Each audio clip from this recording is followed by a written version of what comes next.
Hello and welcome to Maiden, Matriarch with me, Louise Perry. My guest today is Stone Age Herbalist, back for a second appearance on the podcast. He is a dissident anthropologist. He's the author of the Grey Goose Chronicles on Substack and also of several books, including a new one which is titled Demon Bats Cocaine Mummies. We spoke about Substack essays that he's written recently, which I found really fascinating, one of which was about hunter-gatherer groups that could be regarded as atheistic in the sense that they don't seem to have an organized religion. These are the Piraha of the Amazon and also the Comanche of North America. We discussed whether or not these examples disprove the idea that religion is a human universal. We also spoke about the invention of two-spirit as an idea. You will, I'm sure, have seen this popularized on Tumblr and Twitter and elsewhere. Stone Age Herbalist has traced this idea back and found that actually it really originates with a couple of very peculiar and interesting men who were active in the gay liberation movement in the mid-20th century and really adopted the idea of two-spirit for their own political ends. So we go into the story there. You can find the last episode that we did, the extended version of this episode and the extended version of the last one at louiseperry.substack.com. In our last episode, we discussed several things, including the history of Paleolithic Venus figurines, which everyone will have seen pictures of, but are actually very mysterious objects.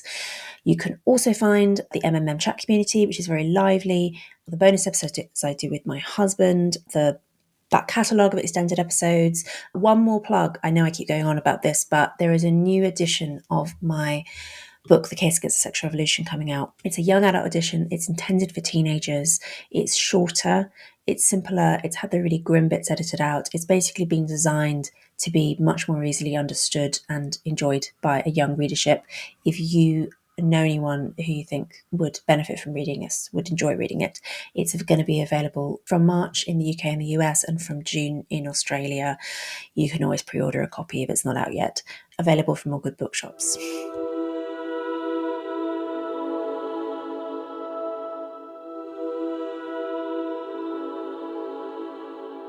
So, should we start by talking about, I've got two things on the docket today, two long pieces of writing that you've published recently. One is on two-spirit, this Native American gender thing, which maybe we could get to later. Should we start by talking about atheism in pre-modern societies?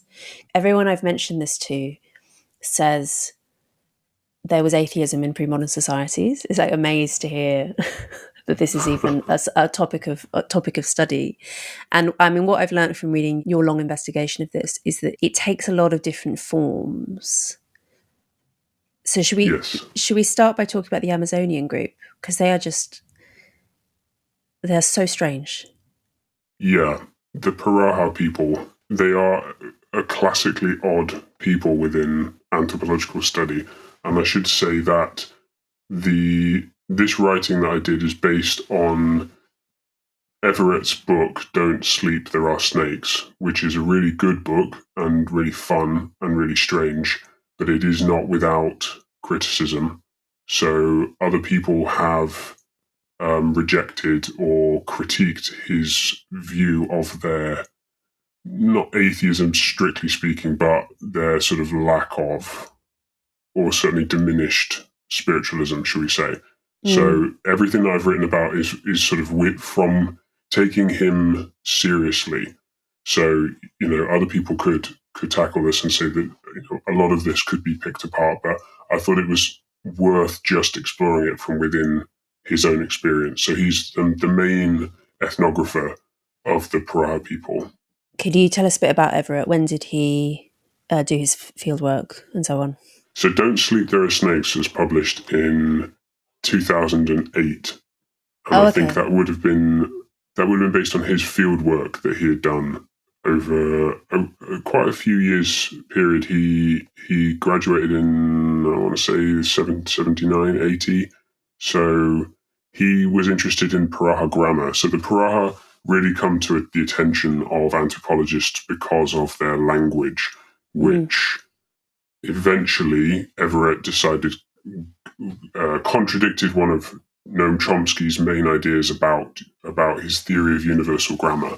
And that's kind of where the Piraha slot into intellectual history, is that Chomsky had this idea about how grammar should work, that all people everywhere in all places, grammar takes on a universal form, and Everett concluded from his own research that this wasn't true, and that the Piraha language lacks something called recursion within language.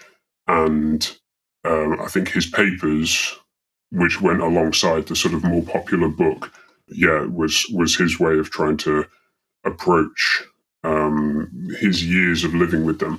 But the undertone of the book is also that he was a missionary, and he essentially abandoned his religious faith by the time he had finished with the Piraha, because their impact on his religious beliefs and his faith was so strong that he sort of became an atheist after spending a number of years living with them. But they're a tiny little group, Amazonian group. They're very, very small number of people, and they live in the sort of northern Brazilian state of Amazonas. Yeah, the book is just worth reading because it is a sort of classic anthropological text at this point. And if you do read it, as I assume you've read just what I've written down, they just come across as radically strange in so many ways. Only one of which is to do with their potential sort of lack of a structured cosmology, should we say. But there are lots of other things about them, such as their apparent inability to count, the strangeness of their language, and this sort of radical empiricism and radical sort of immediacy of life. Real reluctance to do things that might benefit them in the future. It's hard to explain. You'd have to read it to sort of really drill down into that feeling. But the lack of cosmology is obviously one that interested me when I was thinking about, are there atheistic or non-religious peoples around the world? They're very mindful, is what you're telling me. They don't. This is a genuine complaint that I always have against meditation and mindfulness. The idea that being constantly in the present moment is like obviously good. Like the Piraha do seem to be a good, counterexample here, or actually they're. Well, although, except of course, I mean, the as you describe it, the reason that, and actually, as I was reading it, I did dimly remember that I did learn about this during my undergraduate anthropology degree. The reason, partly, right, why he abandons his own Christian faith, having spent time with them, is because he concludes that actually they seem to be very happy. Basically, yeah. I don't know whether that speaks more of him or of the Piraha themselves, but he struggles to break through. They have a particular empirical solipsism, perhaps you could call it, where they don't allow for things like second or third hand stories, for example. So he really struggled to teach them about the teachings of Christ, because when they realized that he had never met Jesus himself and nobody he knew had ever met him, they immediately disregarded anything that he said. Because in their mindset, that is just utterly meaningless. To not have the words don't have any meaning or power behind them. They don't, just to say that you knew someone who may have known someone hundreds of years ago, they basically just dismissed it out of hand. Right up until he tries to he tries all sorts of tricks and ways to get them to accept it. He has one of their people read one of the Gospels, which doesn't really work either. But then there's just some pretty strange moments with them where then they all decide that Jesus had appeared in the village one day and started harassing their women, and they asked him to send Jesus away. It's a very strange book. To be more explicit about the harassment, so Jesus supposedly shows up in the village with a 3-foot-long penis and starts like sexually assaulting the Piraha women, and it's not clear whether some actual man has done this as sort of a prank, or I don't know. It's clearly not actually Jesus, but this is how they're like, everyone completely straight-faced thinks that that's what's happened. One of the oddities that he sort of has with them is that they have this really de-centered idea of identity. He makes a friend, for example, and then he goes back many years later and he sees the same person and he starts talking to them, and this person basically says that he has no idea who he is. And then he says, but you're so-and-so. And he says, oh no, so-and-so doesn't exist anymore. I am this new person now.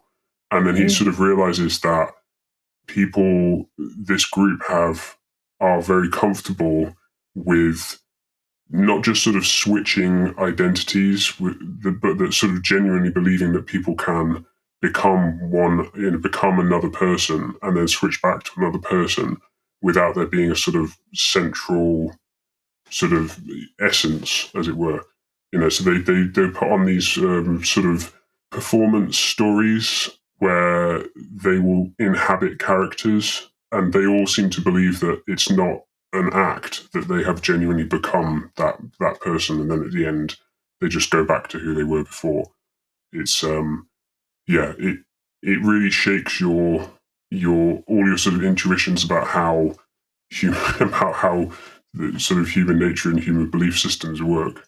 You mentioned something in your piece on this that I found a bit confusing, that they don't recognize colours except for those in their immediate surrounds. Do you mean that they don't have words for colours that aren't like in their natural environment, or do you mean that they have to actually be looking at a colour in order to name it? I think if I'm correct, going back through the book, that he's trying to get them to do things like count and go through, because they're very, very focused on what they have there rather than anywhere. They really struggle to. They're not really interested in incorporating anything from outside of their tribe and outside of where they live and outside of their sort of life ways.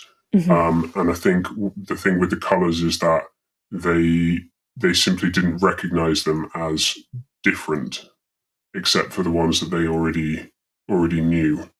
They're just like radically incurious. Very, very, very incurious. Yeah.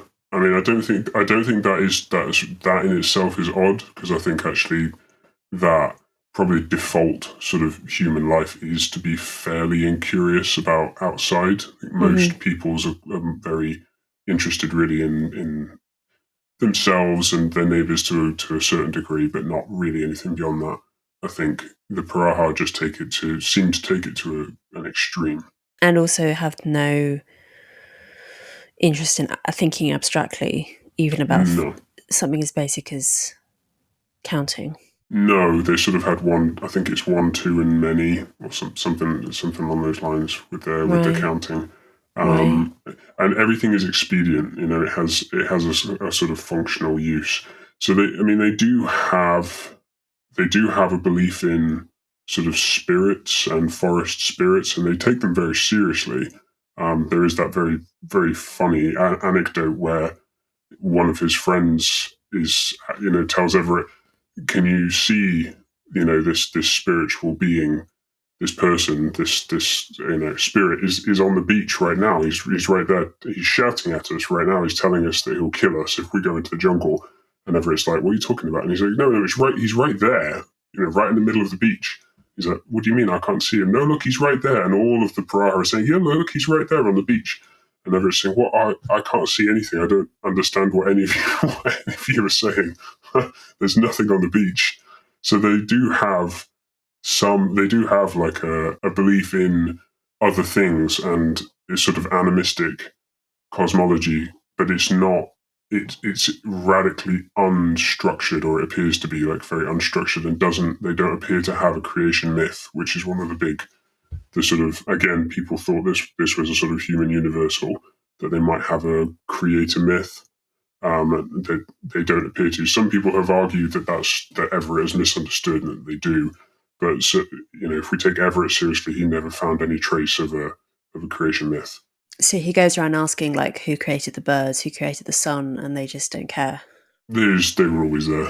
I was going to ask about this beach story, if they were winding him up, but then it occurred to me that, do they joke? Because actually, humour They definitely, they spend most of the time like cracking jokes and sort of relaxing, as a lot of anthropological reports of hunter-gatherer horticulturalists is that they spend a lot of time, kind kind of doing not a lot. Milling. Just, milling, for want of a better term. Yeah, just lying in hammocks and occasionally fishing or whatever. It could be a wind-up. It obviously could be, and that would be funny, I think, if that was the case. if they just trolled him for years and years on end, would be very funny. But it consistently came across that was the way that they interacted with the world. It's like the Margaret Mead, right? Her studies of, I've forgotten where she went. Was it Samoa? Tahiti, maybe.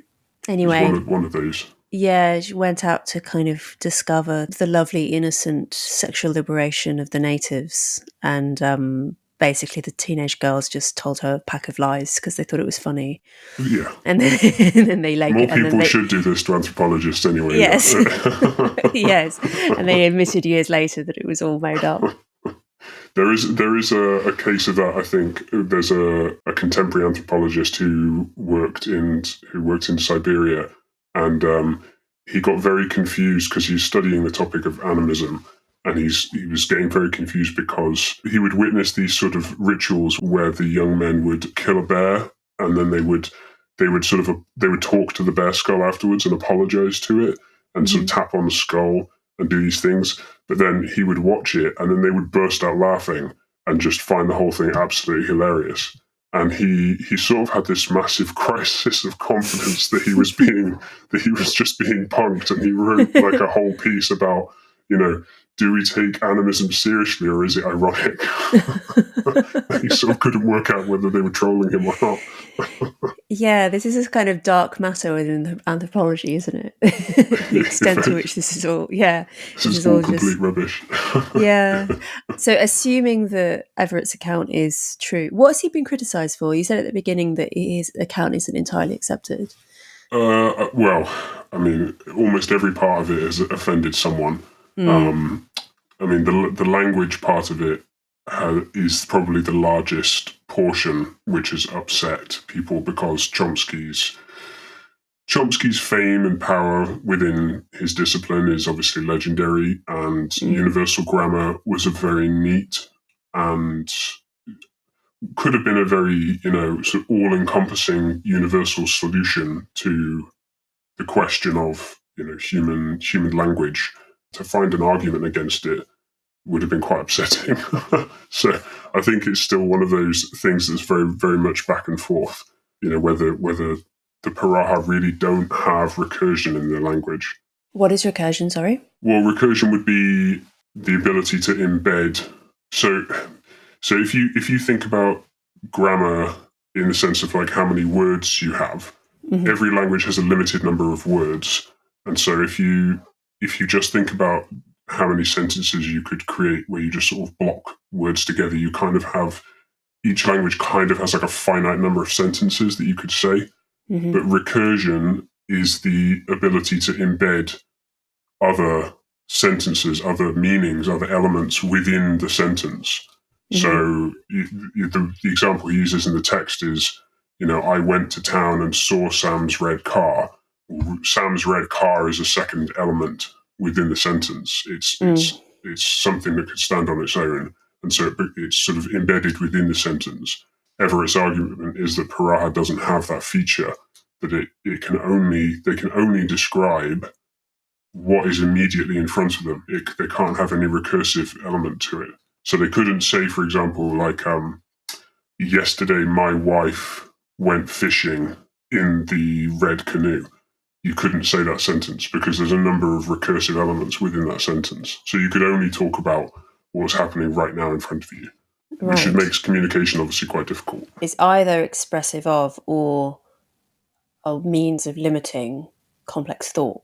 Well, yeah, it would make conversation beyond what is absolutely of the moment and the element basically impossible. Yeah. Fascinating. This question about human universals, I know that there have been various efforts to list them. And I suppose going back to Margaret Mead, she had this idea, right, of the anthropologist's veto, that if you can find one society which doesn't have a supposed human universal, like religion, which is often cited as one, then that means that it isn't part of human nature. that it can be struck off the universals list. What do you think about that claim? Do you think that we can plausibly say that because the Piraha don't seem to believe in a creator, that means belief in a creator can't be regarded as a human universal? Probably not. I don't think. I think taking like a group of 300 people from the trouble with these types of little Amazonian groups as well is that they're not like a sort of tabula rasa people. They are descendants of potentially much larger civilizations that have collapsed since particularly with things like disease. But there were obviously much larger civilizations in the Amazon, and sort of taking a little splinter people like the Piraha as they have been pushed into a very specific kind of cultural cul-de-sac, saying that they could potentially veto something massive like human religion. I don't know. It's obviously becomes like I think what it does is it gives you a springboard to thinking about, has anyone else, do other people do this? And I think anthropology should lead you to question. Someone like the Piraha should point you in a direction of, my prior assumptions were perhaps wrong, but I don't know whether you could base something as massive as an account of human nature on, hold it to ransom with sort of, like a 400 strong group of people tucked in the rainforest. I think you probably need something a bit stronger. Many of you will know that Christianity is a subject of fascination for me, and the role of Christianity in shaping the modern world is a theme I return to again and again on the podcast. My view is that we really can't understand the world or ourselves without getting to grips with it, which is why I'm very glad to point you towards a new online course called 321. It's an introduction to Christianity that's imaginative, thoughtful, engaging. It assumes absolutely no prior knowledge. It's presented by the wonderful Glenn Scrivener, who has been a guest on the MMM podcast previously, and I've also been a guest on his show.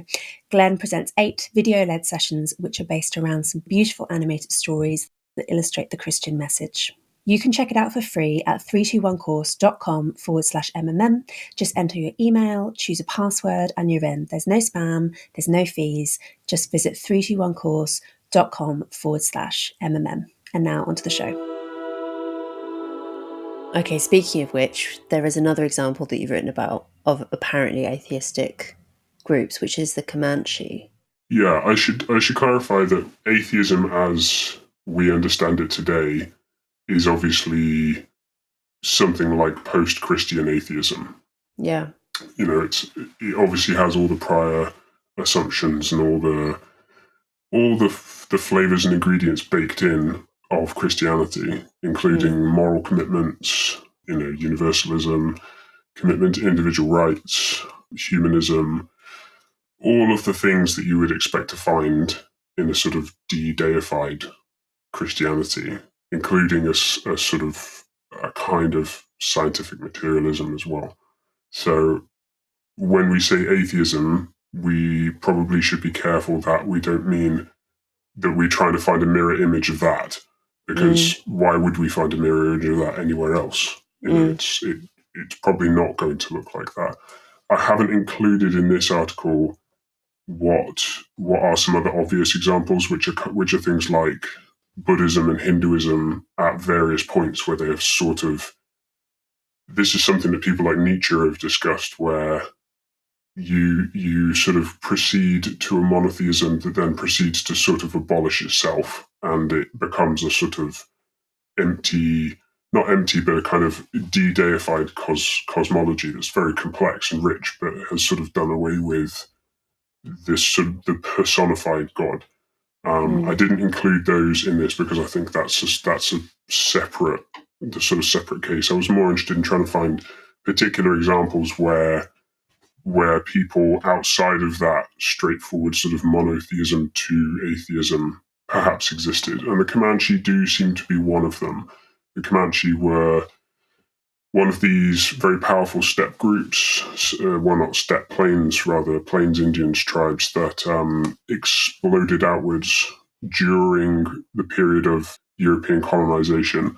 And they ended up governing what's become called as Comanche, which is a very large, not very long-lived, but certainly very large and powerful empire, in essence, running down the southwest portion of the United States all the way down into Mexico. A very, very militarily effective group of people who had not domesticated, but probably mastered the art of horseback warfare to the degree that they were able to push off any sort of competing Native American groups, but also really held back Anglo-American and Spanish colonization right down to into what is now modern Mexico. And they have, it's not really discussed today. I haven't really seen it in many books on the Comanche, because there are a number of books on them now, things like The Empire of the Summer Moon, and they're quite famous now in terms of, as a Native American group, their name is quite well known. But they were fairly well known within American anthropology for a while as being what's called Aboriginal skeptics. It's the word that I've seen thrown around to describe them. And they just weren't all that interested in religion compared to their neighbours. They're just very practical. They had sort of individual, spiritual totems and amulets and medicine and beliefs, but they weren't particularly rigorous, or they didn't seem to be very, I don't know what the word is, just not very zealous compared to some of the other people who surrounded them. So they had some beliefs in the well, I suppose it's a bit difficult to know whether or not it's a supernatural, because, for instance, there isn't really any evidence that Prozac actually works better than placebo. But I don't think we'd call Prozac a magic amulet, right? Like we would still think of it as being real medicine. So, I mean, all this comes back to a whole difficult question about defining religion, right? Which is quite vexed. Yeah, again, this is why I sort of kept the religious out of it, and just tried to look at, where are examples of skepticism or just a kind of lack of structured cosmology or structured sort of religious practices. The Comanche do seem to be, if we take the various anthropologists seriously over the past, it would at least be 150 years, that they were certainly not one of the most religious, perhaps even the most irreligious Native American group. Did they believe in a creator? Hard to say, because it seemed to be quite difficult to interview, and a lot of these things seem very personal to people.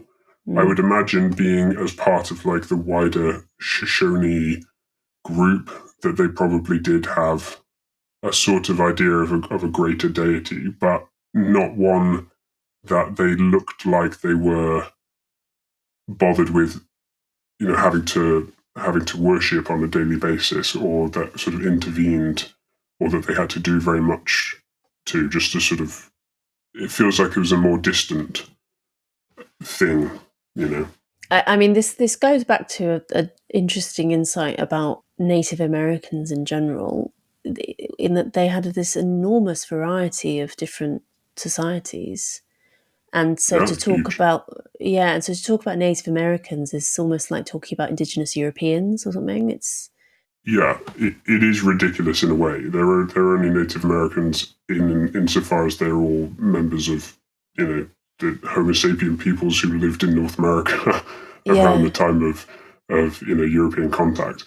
They don't really have a great deal in common with each other, except that you can try and draw lines of common descent from the fact that they have all originated from the same founding groups of people over time and have split apart.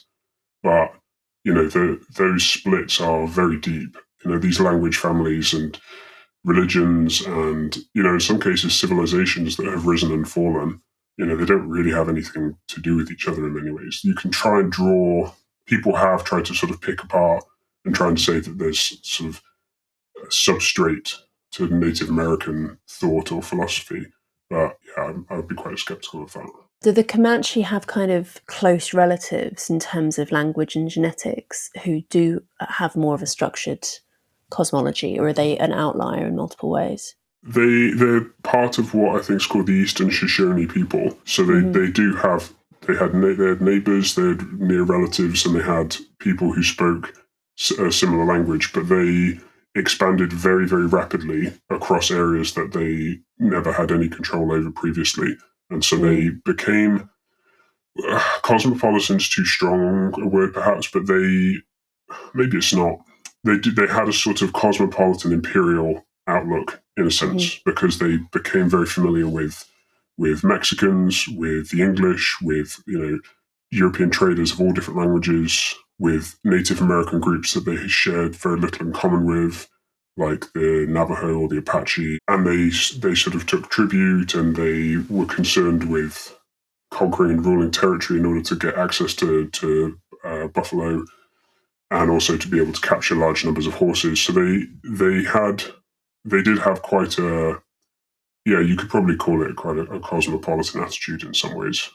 And I think that was kind of what I was thinking about this in the wider context of how more cosmopolitan societies, how their religious framework has to adapt and sort of become more, if not more universalist, but certainly less insular, to try and manage all of these different surface areas with all of these other different peoples.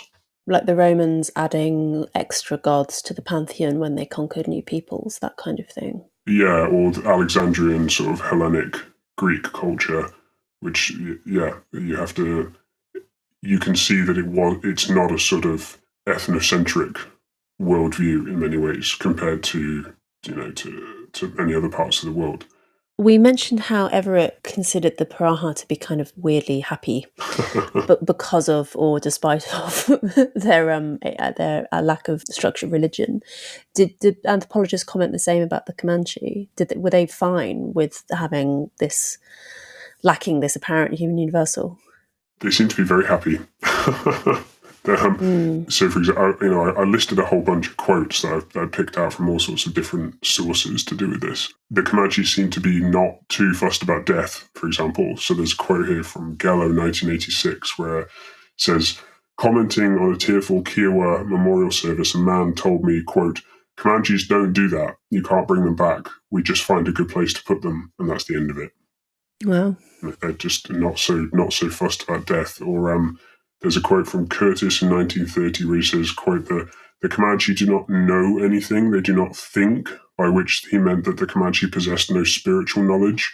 Rather than that, they were ignorant of anything pertaining to warfare, the chase, and other temporal matters.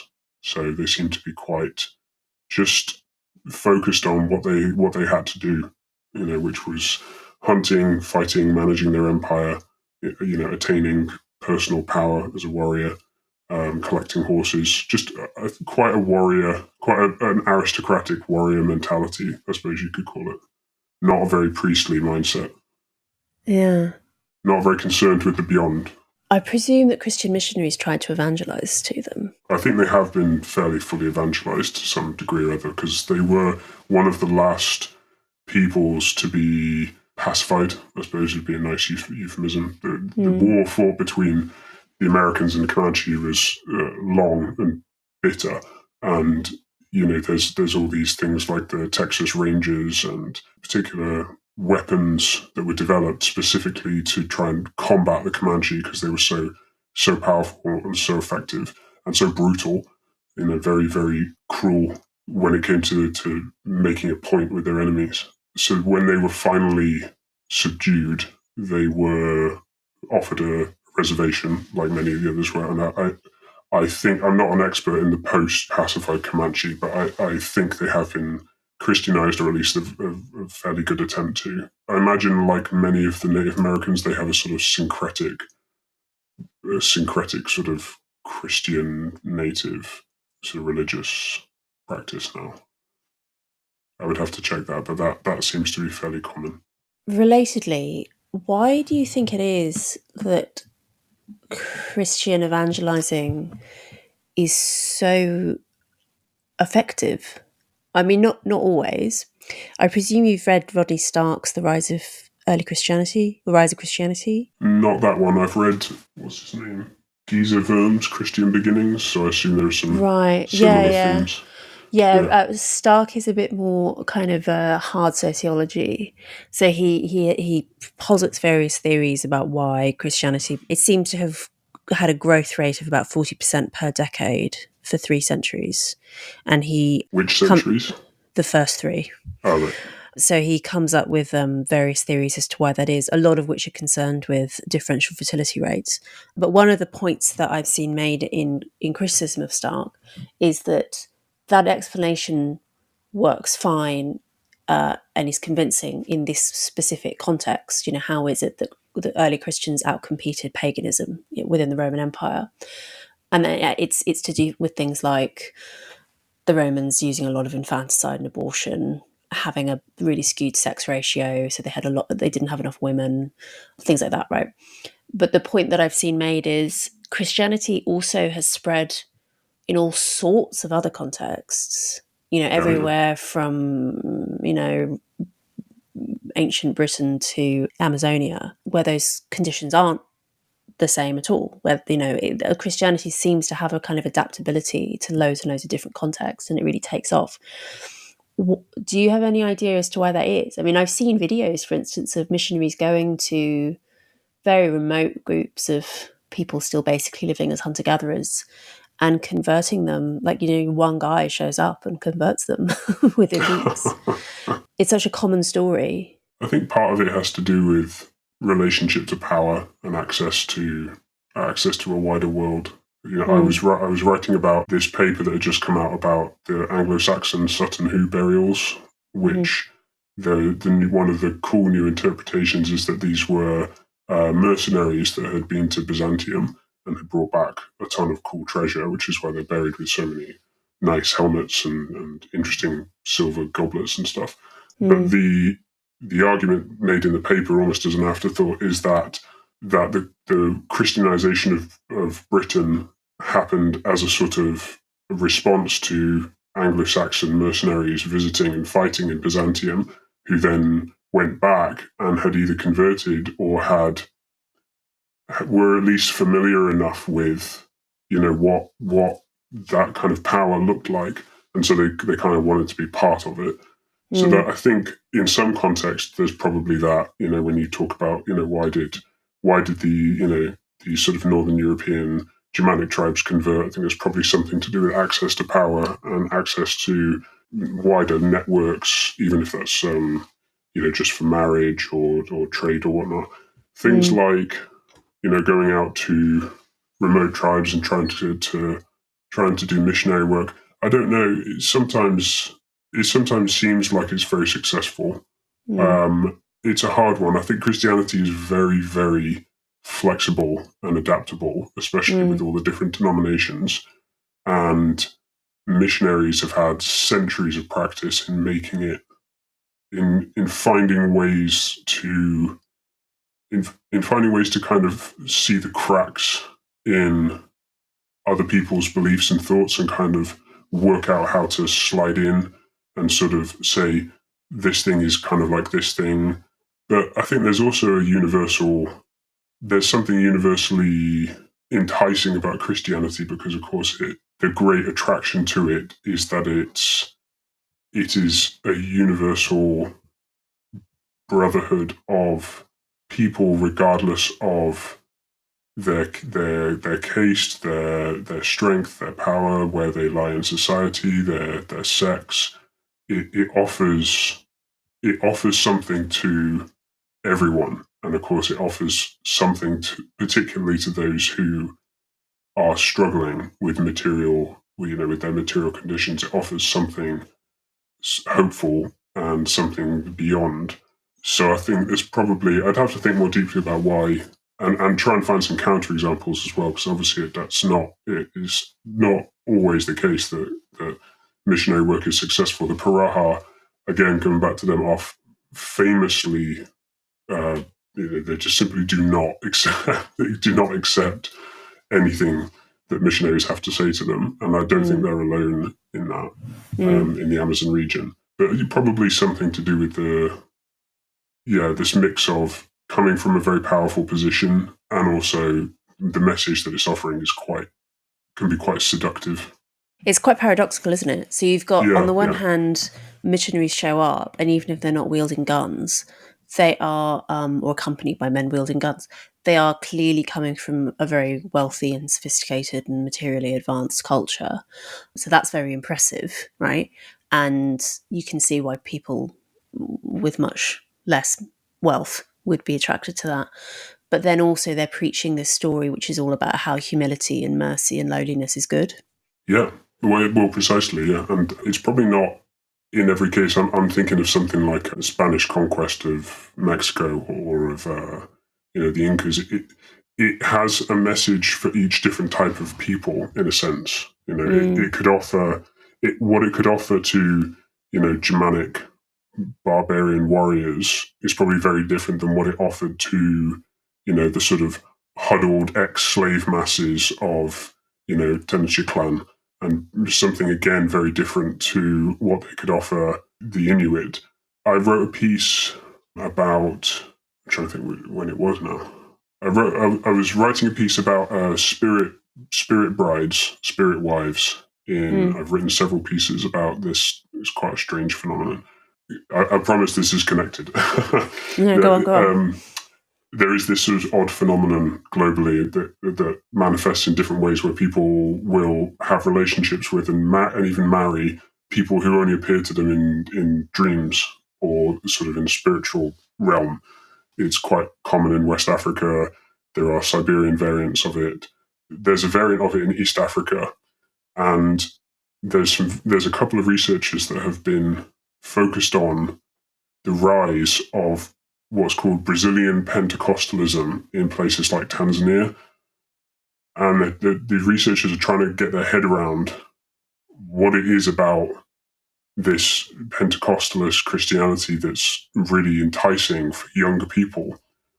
And although the researcher that wrote this didn't really, I don't think, really realized what the ramifications were, in an interview with a few people, one of the reasons they gave was because they felt spiritually trapped by their parents and by their sort of ancestors, because they were being forced to spiritually marry or have a relationship with or be bound to their ancestors in a way that had real world consequences for having to hand over portions of their wages to their families.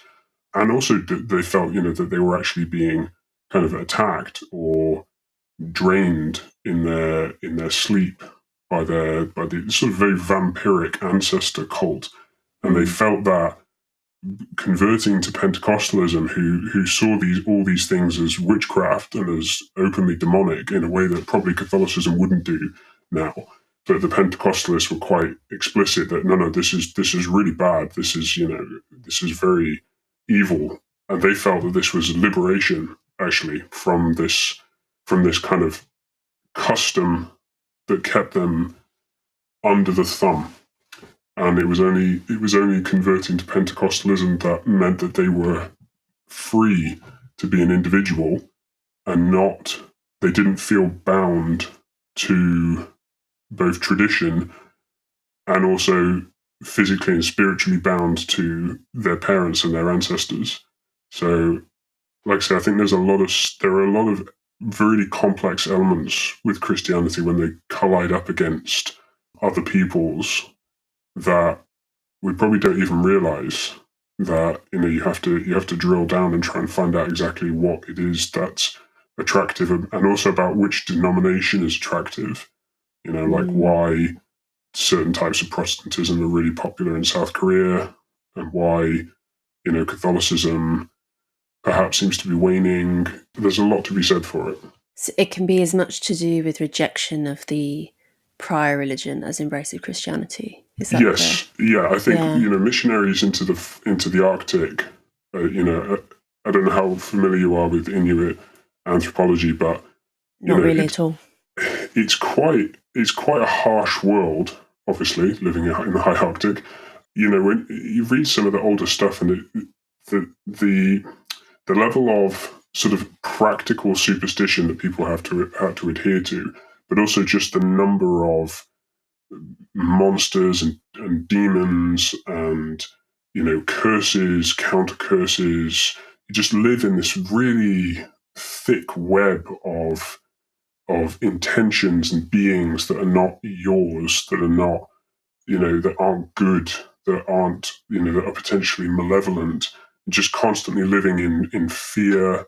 And it's that kind of thing that I think early missionaries thought, these people need to be freed from this. We're here not just offering something because we hate your way of life or something, but we're genuinely concerned that should not be a way for a human to live. Just totally trapped in this web of magic and of evil superstition and of constantly having to placate something beyond yourself that might hurt you, that might hurt your children, hurt your family. And Christianity can be a liberation from that. The episode is not over. There is another maybe 30 minutes of content, but it is behind a paywall. If you would like access to that content, if you would like to show support for the show, paid subscriptions are what keep it on the road. Allow me to pay my producers, put food on the table, all that important stuff. The extended version of the podcast is available at my Substack, louiseperry.substack.com. That's where you can also find, as I say every week, bonus episodes, extended episodes, the MMM chat community, all of this. Please sign up for a paid subscription. It makes such an enormous difference to my ability to keep producing the podcast and grow it even bigger, produce more episodes, all that good stuff. There are other ways that you can show your support for the show as well. You can rate and review us on Apple Podcasts. You can like us on YouTube. You can tell your friends and family how much you like the show. If you find it valuable, all of these things make an enormous difference to our ability to keep making it. Thank you so much.